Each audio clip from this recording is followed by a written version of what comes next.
होगा, हम जब वोट डालने जाते हैं तो जिस पार्टी को हम वोट डालना चाहते हैं उस पार्टी के सामने वाला हम बटन दबाते हैं और वोटर को दिल में ऐसा यकीन होता है कि मेरी वोट उस पार्टी को चली गई। ये जो यकीन है, ये जो ट्रस्ट है, ये जो बिलीफ है, यही इस हिंदुस्तान के प्रजातंत्र की, जमहूरियत की नींव है।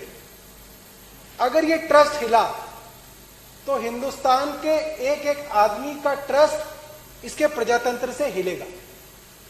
आज इस सदन के माध्यम से मैं दिखाना चाहता हूं कि इस प्रजातंत्र की नींव ऐसी मशीनों के ऊपर टिकी हुई है जिसको मेरे जैसा एक साधारण इंजीनियर भी 10-15 दिन की मेहनत के बाद जहां वोट डलवाना चाहे वहां वोट डलवा सकता है।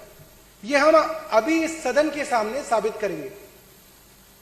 तो जैसा कि मैंने आपको दिखाया कि इसके 2 यूनिट्स हैं। ये जो यूनिट होती है कंट्रोल यूनिट, अगर आप वोट डालने कभी भी जाएंगे तो ये वाली यूनिट हमेशा प्रिसाइडिंग ऑफिसर के पास होती है। मतलब जो अफसर वोट डलवाता है उसके पास होती है, करीब 5 मीटर दूर, यानी वहां पे रखी होती है। और ये वाली जो यूनिट होती है ये गत्ते के डब्बे के अंदर रखी होती है जहां पे वोटर जाता है और बिना किसी को दिखाए कोई बटन दबाता है और वोट इस मशीन के अंदर यहां दर्ज हो जाती है। अक्सर जब भी टेलीविजन के अंदर बहस होती है ये कहा जाता है कि मशीन के अंदर वोट डलने से पहले उसको 10 बार चेक कराया जाता है, और ये बात सच भी है, चेक कराया जाता है। आपके जब उम्मीदवार अपना नामांकन भरते हैं तब रिटर्निंग ऑफिसर आपके उम्मीदवारों को बुलाता है, सबको एक कमरे में बिठाता है, कहता है देख लो जी मशीन के अंदर कुछ नहीं है, सारी वोट 0000 है, आओ जी वोट डाल के देख लो। कैंडिडेट आता है वो अपनी 3 वोट डालता है, दूसरा कैंडिडेट आता है वो अपनी 5 वोट डालता है, तीसरा आता है वो अपनी 4 डालता है, टोटल करके दिखा देते हैं। लोग कहते हैं हाँ जी बिल्कुल ठीक मशीन है, बहुत बढ़िया चल रही है। ऐसे ही एक बार दोबारा भी दिखाया जाता है।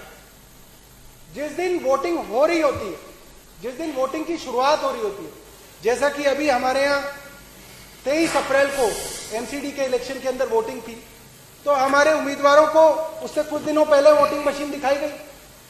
और उस दिन जिस दिन वोटिंग थी उस दिन जो अलग अलग पार्टियों के जो पोलिंग एजेंट होते हैं उनको सुबह 6 बजे जब वो कमरे के अंदर दाखिल होते हैं उनको दिखाया जाता है कि कैसे वोटिंग मशीन बिल्कुल ठीक है। और मैं एक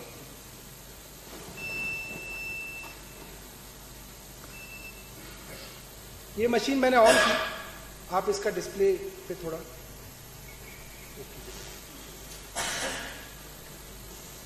आपके यहां से। अब जो प्रिसाइडिंग ऑफिसर होता है ये बटन दबाता है और इसका मतलब ये मशीन वोट डालने के लिए तैयार है। और जो पहला आया, आप इस पे दिखाइए, ये वाला जो पहला वोटर आया उसने झाड़ू पे बटन दबाया तो इस वक्त आम आदमी पार्टी की 1 वोट हो गई। दूसरा वोटर आया, उसने हाथी के आगे बटन दबाया, हाथी के आगे वाला लाल बटन दबा, मशीन में आवाज आई, वोटर को लगा मेरा वोट जो है वो हाथी पे चला गया। तीसरा वोटर आया, उसने बीजेपी के आगे वाला बटन दबाया, लाइट जली, आवाज आई, बीजेपी को वोट चला गया। चौथा वोटर आया, उसने हाथ पे बटन दबाया। पांचवा वोटर आया, उसने साइकिल पे बटन दबाया। आप लोगों के सामने मैंने 5 पार्टियों को 1-1 वोट दिए। तो आप मेरी सहूलियत के लिए, ताकि मुझे ऐसा लगे कि आप लोगों को यकीन हो रहा है कि कहां वोट जा रही है, आप मुझे यह बताइए कि आम आदमी पार्टी को कितने वोट पड़े, बहुजन समाजवादी को कितने वोट पड़े, भारतीय जनता पार्टी को कितने पड़े, इंडियन नेशनल कांग्रेस को, समाजवादी पार्टी को। इसी तरीके से 1-1 वोट में और डाल लेता हूं। और एक मॉक टेस्ट है, जैसे सुबह सुबह दिखाया जाता है कि ये मशीन बिल्कुल ठीक है, वो आपको करके दिखाता हूं। ये मैंने 1 और वोट झाड़ू को दिया, दूसरा वोट मैंने फिर से हाथी को दिया, इनके भी 2 हो गए। फिर मैंने वोट कमल को दिया,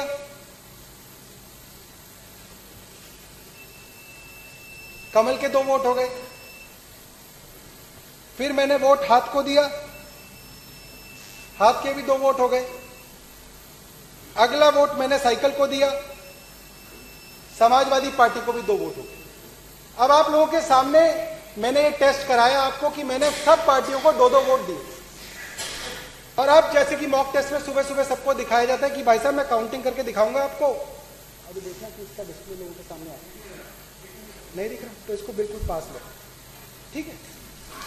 अब मैं, आप वहां पे देखिएगा इसमें कैंडिडेट वाइज आएगा कि पहले कैंडिडेट को कितने, दूसरे को कितने, तीसरे को कितने। अब मैंने रिजल्ट दबाया,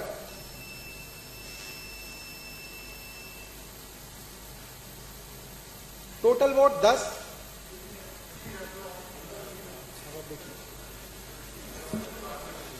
पास ले।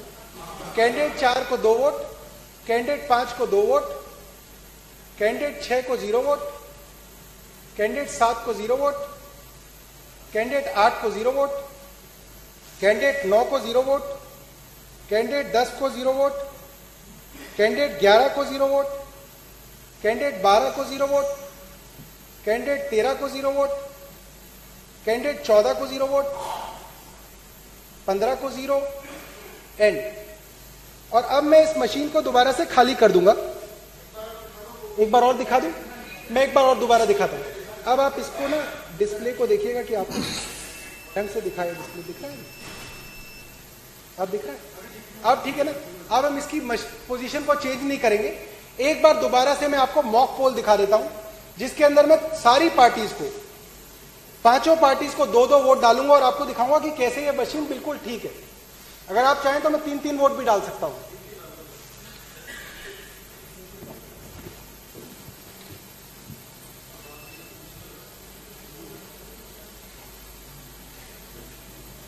अब इसको दिखाओ, एक बार मशीन को दिखाइएगा उसको। हाँ, अब मैं आम आदमी पार्टी को 1 वोट डाल रहा हूं।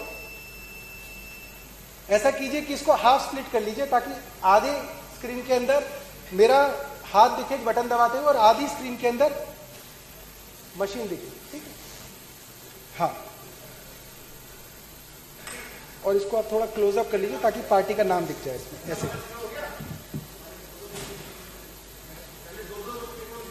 0 कर लीजिए सर।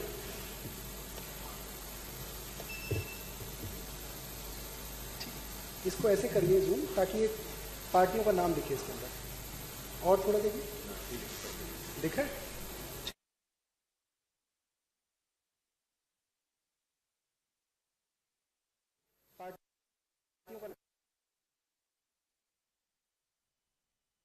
ठीक है, तो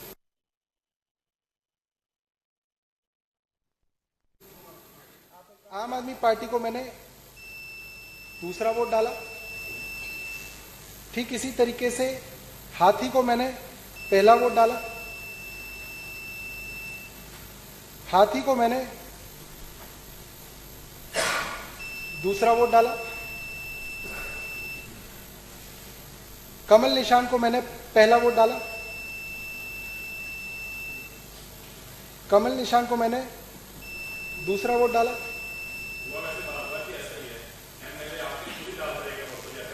समाजवादी पार्टी को मैंने पहला वोट डाला, समाजवादी पार्टी को मैंने दूसरा वोट डाला। अब मैंने आप सबके सामने, कोई बात नहीं, अब मैंने आप सबके बारे को दिखाया कि मैंने इन सभी पार्टीज को, जो 5 पार्टी हमारे पास है, इनको 2-2 वोट डाले। और जैसे कि मॉक टेस्ट में सुबह सुबह लोगों को दिखाया जाता है बेवकूफ बनाने के लिए, और 5 दिन पहले इलेक्शन से पहले कैंडिडेट्स को बेवकूफ बनाने के लिए बुलाया जाता है कि आओ तुम्हें हम मशीन की जांच कराएंगे, आओ हम प्रजातंत्र के अंदर दिखाएंगे कि ये मशीन बिल्कुल सच्ची है। और हम लोग उस सच्ची काउंटिंग को देख के दिल में भरोसा कर लेते कि हाँ, इलेक्शन कमीशन ऑफ इंडिया की ये मशीनें बहुत सही है, इसके अंदर सरकार का कोई लेना देना नहीं है। और आम आदमी इसी तरीके से बेवकूफ बनता है। तो आइए हम मिलकर एक बार देखें कि कैसे हम और हमारे कैंडिडेट्स इस लोकतंत्र में कुछ सालों से मूर्ख बनते आ रहे हैं। अब रिजल्ट लगा रहे,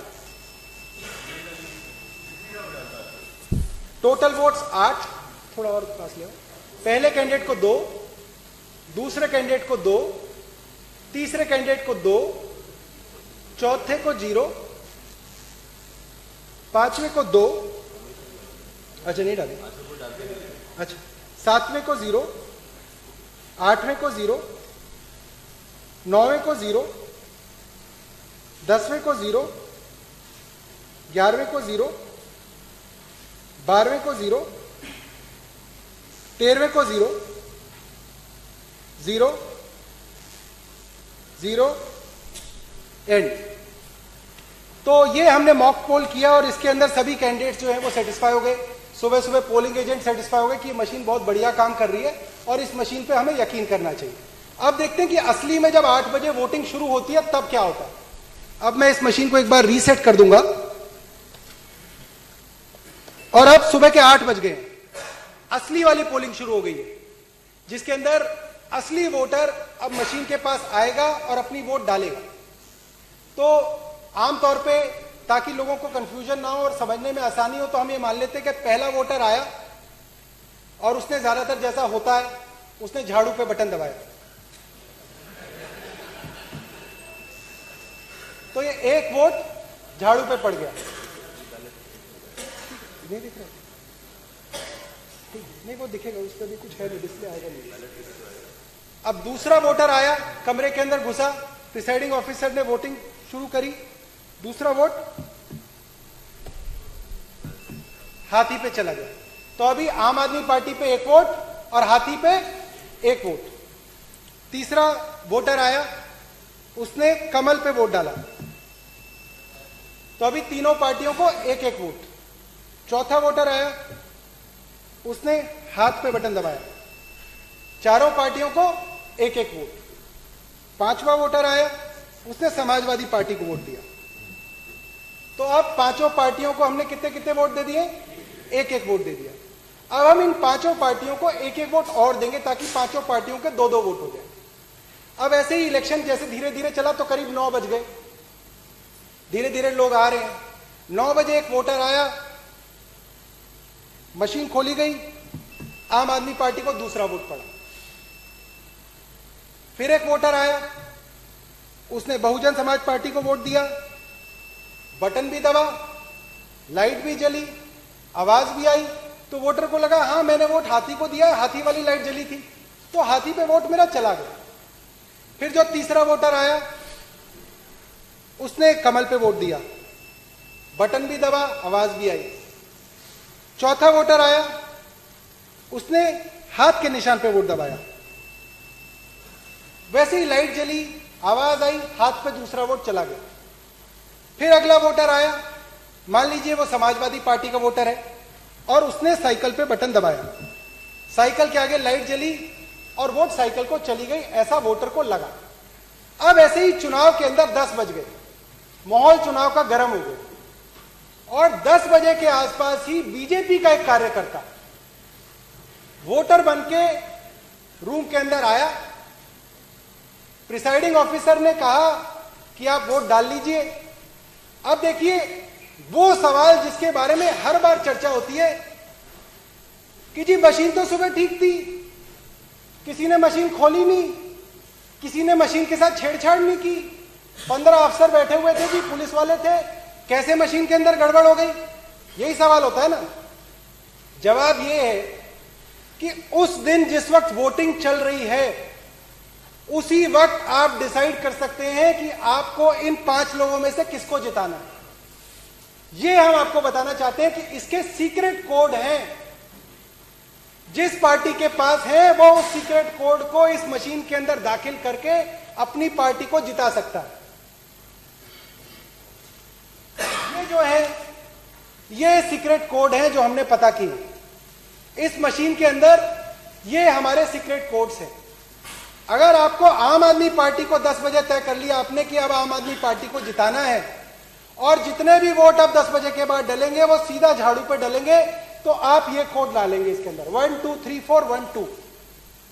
अगर आपने तय कर लिया कि सरकार तो बीजेपी की है तो कोड भी बीजेपी वालों को पता है।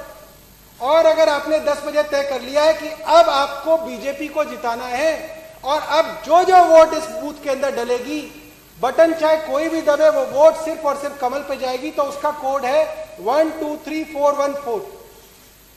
अगर आपको बसपा को जिताना है तो अलग कोड है, कांग्रेस को जिताना है तो अलग कोड है, समाजवादी पार्टी को जिताना है तो अलग कोड है। अब एक वोटर आएगा उस पोलिंग बूथ के अंदर जो अंदर से कार्यकर्ता होगा, जिसका असली काम वोट डालना नहीं होगा, इस मशीन के अंदर एक सीक्रेट कोड डालना होगा।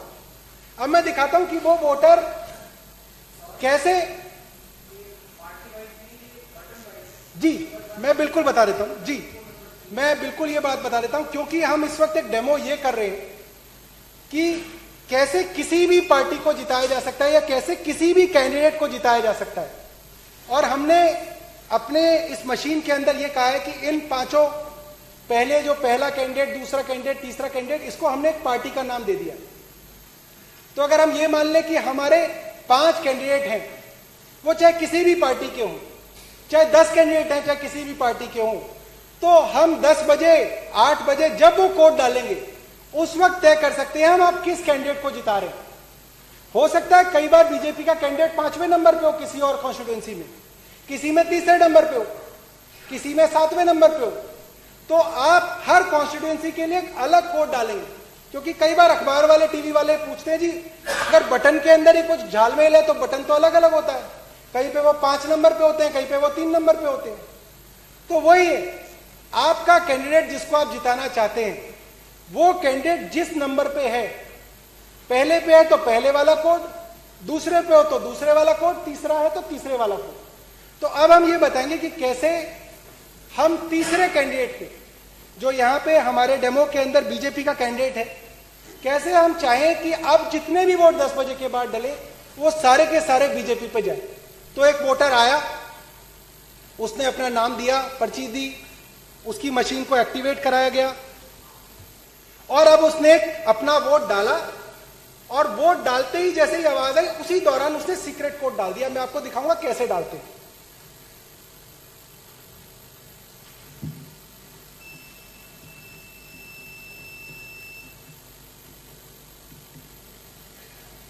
अब जब वोट पड़ता है तो आपका जब वोटर वोट डालता है तो उसके चारों तरफ एक गत्ता होता है और उसका हाथ लगभग वहीं पे होता है। लोग सिर्फ आवाज सुनते हैं और सोचते हैं कि पता नहीं इसने क्या किया क्या नहीं किया, या वोट देख रहा है अपनी। जिस वक्त वो आवाज हुई उस गत्ते के पीछे उसने वो सीक्रेट कोड दबा दिया और किसी को कानों कान नहीं पता चला कि कब वो कोड दबा के कमरे से बाहर चला गया। अभी तक हमने दिखाया था कि हमने 2-2 वोट सभी कैंडिडेट्स को दी थी, पहले से 5वें को।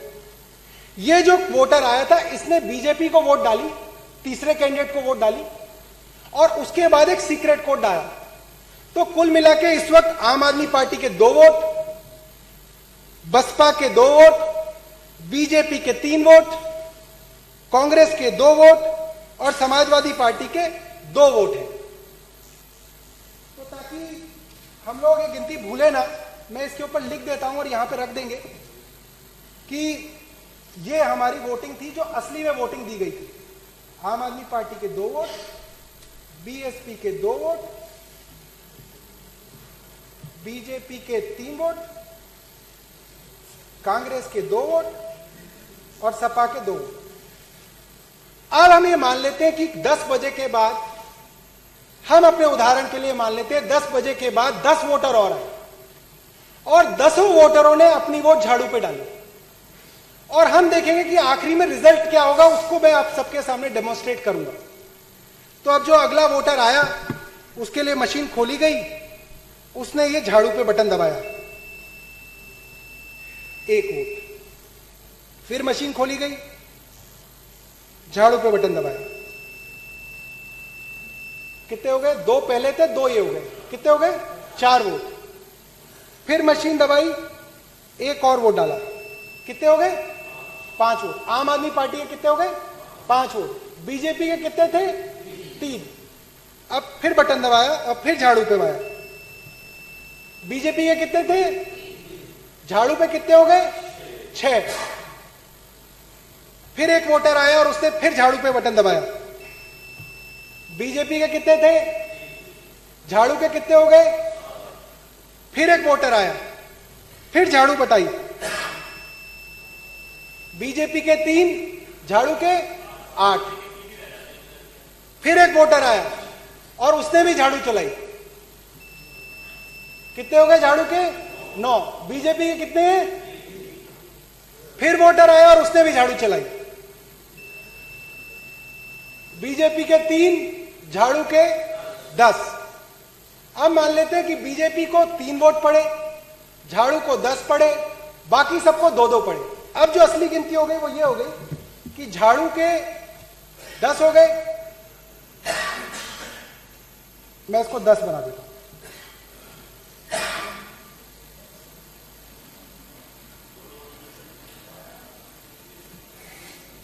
तो ये जो है ये आप अपने इस पे दिखा दो।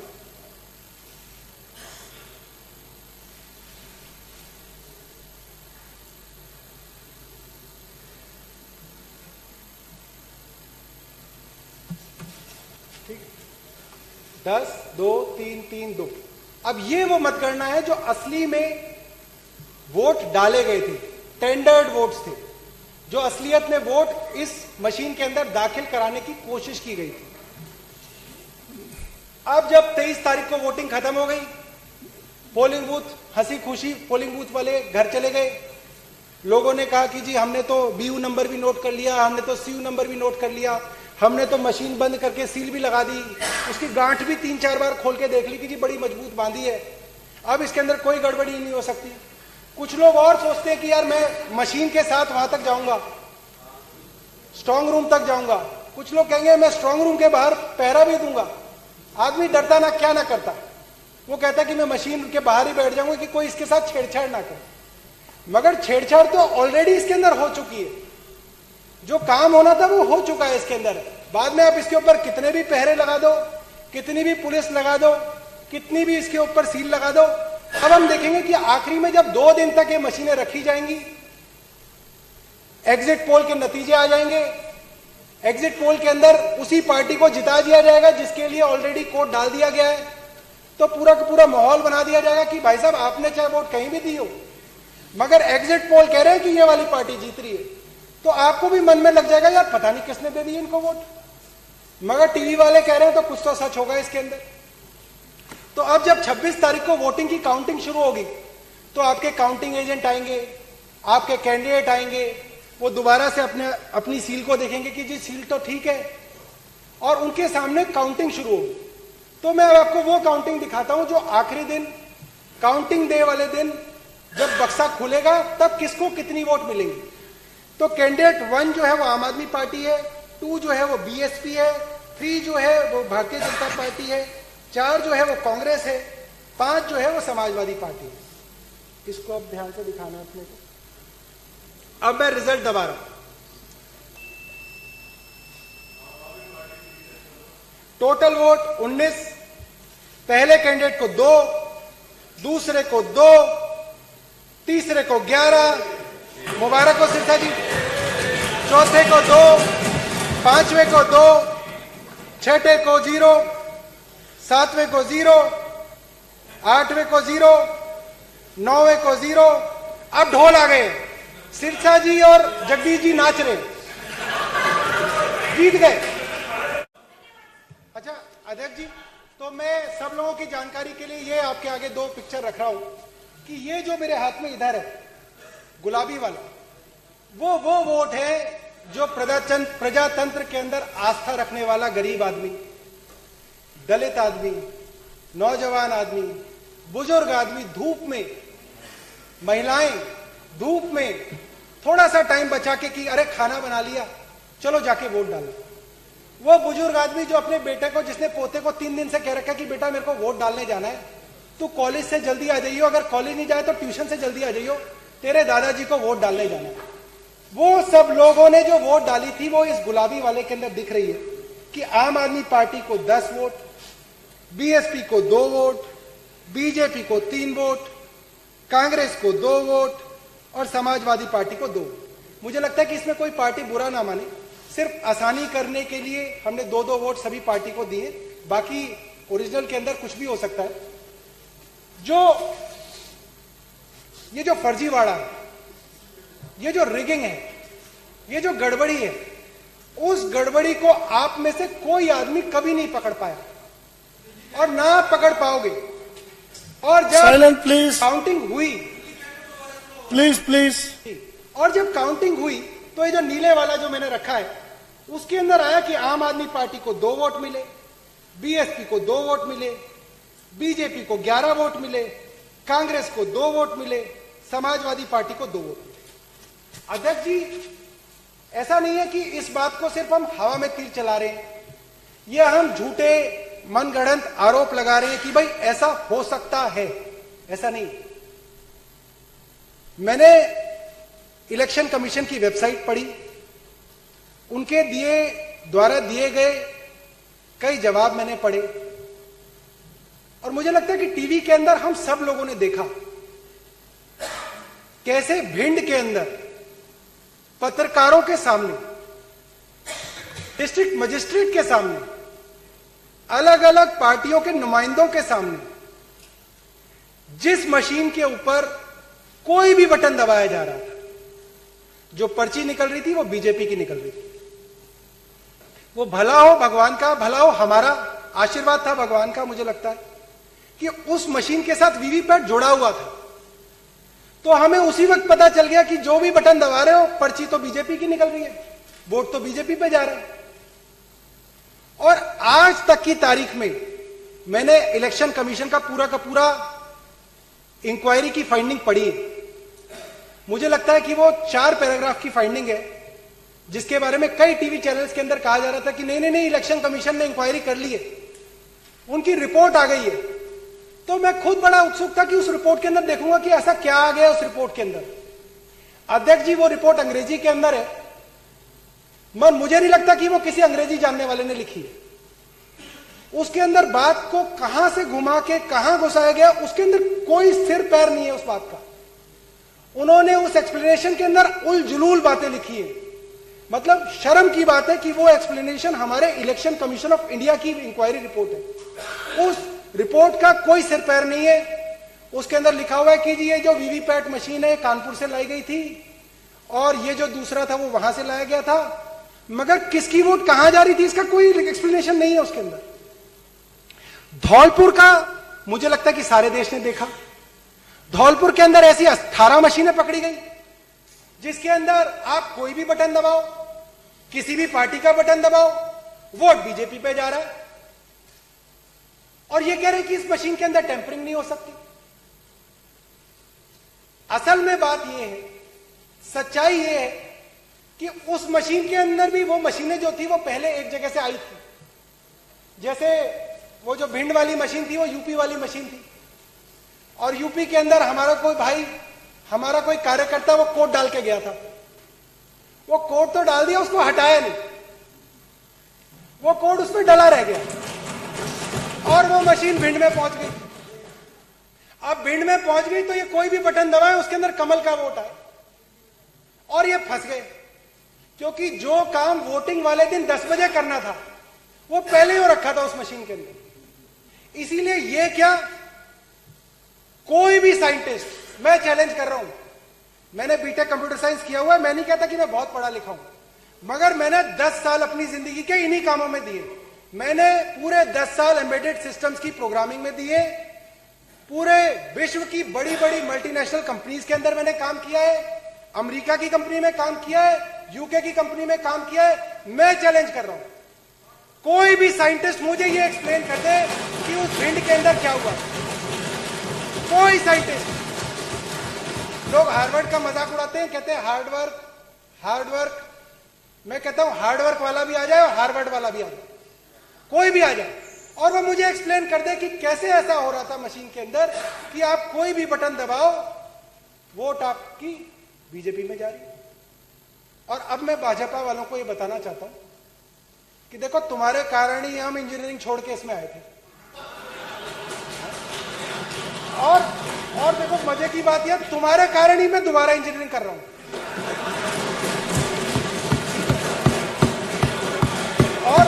और सुनो, और एक बात मेरे पिताजी मेरे को बार बार कहते थे, मेरे पिताजी कहते थे कि तेरी इंजीनियरिंग का क्या फायदा। सुनो जी, चलो पिताजी देखो, मेरे पिताजी कहते थे तेरी इंजीनियरिंग का क्या फायदा, खुलवाने तो तेरे को सीवर ही है। हम सब यही करते हैं। मैं कहता जी हमारे सीएम साहब भी इंजीनियर हैं, कह रहे उनका भी क्या फायदा, वो भी यही काम कर रहे हैं।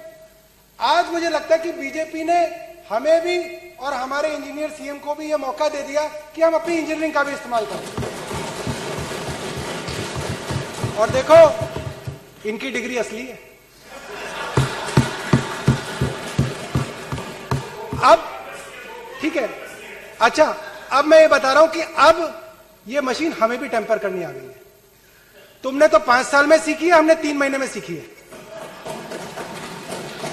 अब गुजरात में अगले चुनाव है, जहां पे गुजरात की मशीनें रखी हैं, तुम वो जगह सिर्फ 3 घंटे के लिए हमें दे दो, और सीट तो दूर की बात, एक बूथ पे नहीं जीतोगे।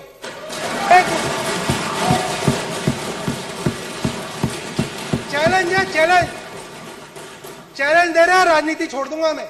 सिर्फ 3 घंटे के लिए, 3 घंटे के लिए गुजरात में जहां इलेक्शन होने हैं, उस मशीन का हमको दे दो।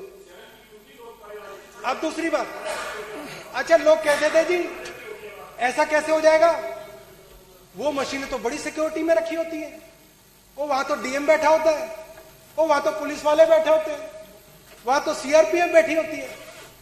इनको ऐसा लगता है जैसे कि किसी को लोहा लकड़ ले जाना है और वो मशीन को वहीं बनाना है। इसकी सिर्फ मदरबोर्ड चेंज करनी है, सिर्फ मदरबोर्ड। 90 सेकंड लगते हैं एक मदरबोर्ड चेंज करने में। आप सोचो हम गुजरात की कितनी जल्दी चेंज करेंगे। तो नहीं, इनको पता तो नहीं है, मगर जितनी जानकारी हो जाए उतनी अच्छा है। देखिए साथियों, हम ये बात जो मजाक में कर रहे हैं वो इसलिए कर रहे हैं क्योंकि कभी कभी चीजों को थोड़ा, माहौल को थोड़ा हल्का भी करना चाहिए, मगर ये बहुत सीरियस बात है। आप सोचो, लोगों ने पता नहीं क्या क्या करके, लोगों ने पता नहीं क्या क्या कुर्बानियां दे के इस देश की आजादी लाई। किसी ने अपनी जान की कुर्बानी दी, किसी ने अपनी पूरी जिंदगी लगा दी, और बहुत सारे लोग तो वो थे जो इस आजादी को देख भी नहीं पाए, क्योंकि उन्होंने अपनी कुर्बानी पहले ही दे दी। सिर्फ हम लोगों के लिए दे दी, 10 साल 20 साल 30 साल बाद आने वाली पीढ़ी के लिए दे दी, कि हमारी जो पीढ़ी आएगी उसको ये हक मिलेगा। अब आजादी का क्या है, आजादी का यही तो हक है कि मैं ये तय करूंगा कि मेरी सरकार कौन होगी, मैं अपनी सरकार खुद बनाऊंगा। अंग्रेजों के हाथ में वो सरकार नहीं होगी, किसी बड़े आदमी के हाथ में वो सरकार नहीं होगी, मैं ही फैसला करूंगा कि वो सरकार किसके हाथ में होगी। और अब जो ये हो रहा है इसके अंदर तो आप देखिए कि आदमी कितनी भी वोट डाल दे, कहीं भी वोट डाल दे, कोई भी उसको अच्छा लगता हो, कोई भी उसको बुरा लगता हो, आप कुछ भी कर लो, जीतेगा तो वही जिसके पास ये मशीन। और अगर ये मशीनें रहेंगी और अगर इन मशीनों से चुनाव होता रहेगा तो फिर ये कभी नहीं हारेंगे, फिर ये हर बार जीतेंगे। ये बहुत बड़ी बात। और मैं बताऊं कि ये वही, ये ही नहीं है वो जिनके पास ये मशीन का कोड आएगा। देखो, सॉफ्टवेयर को टेम्पर करना, सॉफ्टवेयर को हैक करना, इसके अंदर एक ही सिद्धांत है, सॉफ्टवेयर बनाने वाले से चतुर होना चाहिए सॉफ्टवेयर हैक करने वाले। सिर्फ यही सिद्धांत है कि जो हैकर है, जिसको उसको हैक करना है, वो उसको बनाने वाले से ज्यादा तेज हो, या उसका दिमाग उससे ज्यादा तेज चल गया हो, तो वो उसको हैक कर लेगा। आज तो इन्होंने हैक कर रखी है, कल को कोई और हैक कर सकता है, कल को कोई बाहर विदेश का आदमी हैक कर सकता है, और हो सकता है विदेशी ताकतों के हाथ में कुछ लोग खेल रहे हो। ये बहुत बड़ा सवाल है। मैं इस पे बहुत ज्यादा चर्चा नहीं करूंगा, क्योंकि मेरा यहां पे जो रोल था आज सिर्फ इसलिए था कि एक टेक्नोलॉजी स्पेशलिस्ट होने के नाते मैं आप सबको ये बात बताऊं, आप सबको ये दिखाऊं कि दुनिया के अंदर ऐसी कोई मशीन नहीं। लोग कहें कि जी हमने इसमें 60 सिक्योरिटी फीचर डाले हैं, हमने 100 डाले हैं, 200 डाले हैं। ये नहीं, दुनिया के अंदर, पूरे विश्व के अंदर कोई ऐसी मशीन नहीं है। ईवीएम मशीन की बात नहीं कर रहा मैं, हर मशीन की बात कर रहा हूं, चाहे वो सुपर कंप्यूटर हो, चाहे वो आईफोन हो, चाहे वो एंड्रॉइड का फोन हो, चाहे वो कोई भी मशीन हो। कोई ऐसी मशीन नहीं है दुनिया के अंदर जिसको कोई कह सकता हो कि इसको कोई हैक नहीं कर सकता, इसको कोई रिग नहीं कर सकता। हैकिंग और रिगिंग किसी भी मशीन की संभव है।